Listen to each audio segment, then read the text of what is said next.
Defending champion RCB WPL 2025 సీజన్ను ఘన విజయంతో ఆరంభించింది. ఓడతామా లేక గెలుస్తామన్న సందేహాన్ని పటాపంచలు చేస్తూ చెచ్చరపిడుగు రిచా ఘోష్ విధ్వంసంతో బెంగళూరు గుజరాత్ను మట్టిగరిపించింది.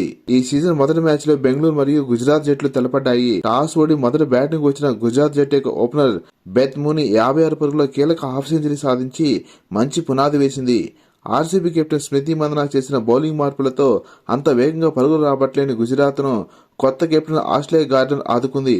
అనూహ్యంగా సిక్సర్ల వర్షం కురిపించిన ఆస్లే గార్డెనర్ 37 బంతుల్లో 3 ఫోర్లు 8 సిక్సర్లతో 79 పరుగులు సూపర్ ఇన్నింగ్స్ ఆడి అజేయంగా నిలబడింది. గుజరాత్ జట్టు 20 ఓవర్లకు 5 వికెట్లు కోల్పోయి 201 రన్స్ చేయగలిగింది.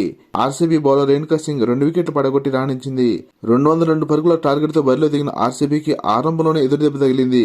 కెప్టెన్ స్మృతి మందన 9 పరుగులకి వెనుతిరగగా ఎలిసా పెర్రీ మరియు రాఘ్వీ బిస్త్ జోడీ ఆదుకున్నారు. 25 పరుగులు చేసిన రాఘ్వీ బిస్త్ భారీ షాట్ ఆడే ప్రయత్నంలో వెనుతిరిగింది.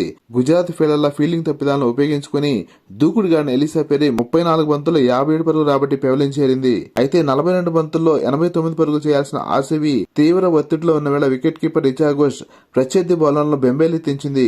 27 బంతుల్లోనే 7 ఫోర్లు 4 సిక్సర్లతో 64 పరుగులు చేసి జట్టుకు ఘన విజయాన్ని అందించగా రిచాకు తోడుగా 13 బంతుల్లోనే 30 పరుగులు చేసిన కనికా అహూజా అజేయంగా నిలబడి గుజరాత్ కు చెమటలు పట్టించింది. గుజరాత్ బౌలర్స్ లో కెప్టెన్ ఆస్లే గార్డెనర్ 2 వికెట్లు ఇచ్చి పర్వాలేదనిపించింది. ఇంకా 9 బంతులు మిగిలిండగానే ఆర్సీబీ 4 వికెట్లు కోల్పోయి 202 పరుగుల టార్గెట్ ను ఛేదించి అద్భుత విజయాన్ని అందుకోవడంలో కీలక పాత్ర పోషించిన Richa Ghosh player of the match అవార్డును అందుకుంది. లేటెస్ట్ క్రికెట్ అప్డేట్స్ కోసం వీడియో లైక్ చేసి ఛానల్ సబ్స్క్రైబ్ చేస్తానని ఆశిస్తున్నాం. Thank you for watching.